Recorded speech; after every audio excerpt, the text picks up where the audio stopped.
কর্মজীবন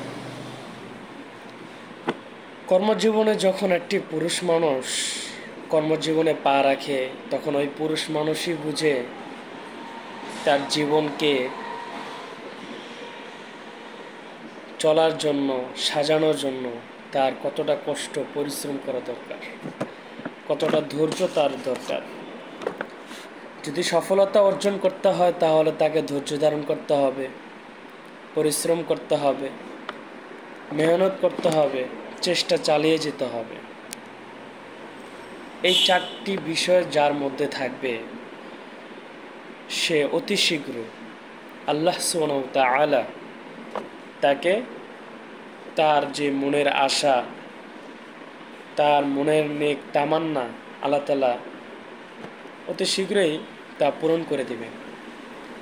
যার মধ্যে ধৈর্য কম, চেষ্টা কম, মেহনত কম, চেষ্টা কম, সে সফলতা অর্জন করতে তার অনেকটাই সময় লেগে যাবে।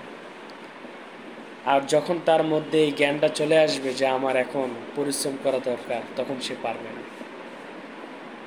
পরিশ্রম করার সময় ওই সময় থাকে 20-25 থেকে 30-35, সর্বোচ্চ 40, এরপরে আর পারা যায় না।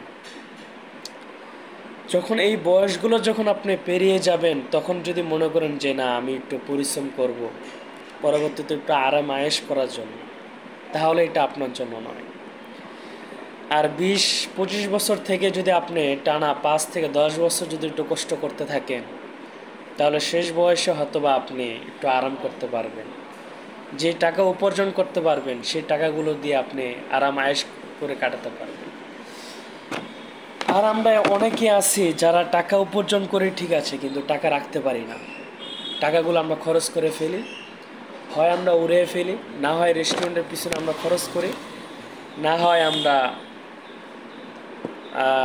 টাকাগুলো আমরা অযথা নষ্ট করে ফেলি, কোনো সেভিংস করি না।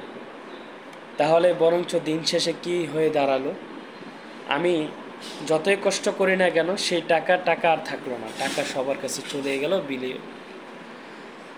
তো যখন টাকা আমার কাছেই থাকে না, তখন আমার এই কষ্টগুলো পুরো অযথা। যখন কষ্ট করে যখন 3টা ভাগ করলাম, খাইলাম, রাখলাম এবং পরিবারের জন্য সময় দিলাম, এই 3টা কাজ যখন আমি করতে পারবো, তখন আমার খাওয়াও হলো, পরিবারকে সময় দেওয়া হলো, তাদের যে আকাঙ্ক্ষা, তাদের যে চাহিদা সেটাও পূরণ করা হলো।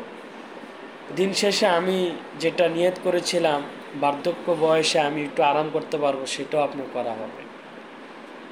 আর এটা যদি আপনি করতে না পারেন, তাহলে আপনি দিন শেষে জিরো।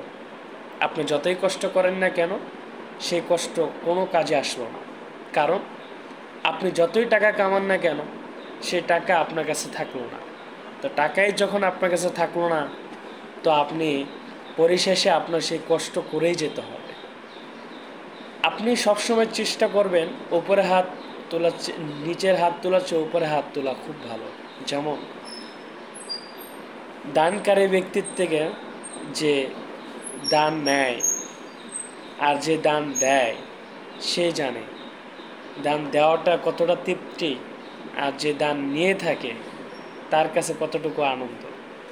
যে দেয় তার কাছে ভালো লাগে, আর যে নেয় সে আজকে চিন্তা করে আজকে আমি গরিব, অসহায়, মিসকিন, দরিদ্র, তার জন্য আমার হাত পাততে হচ্ছে।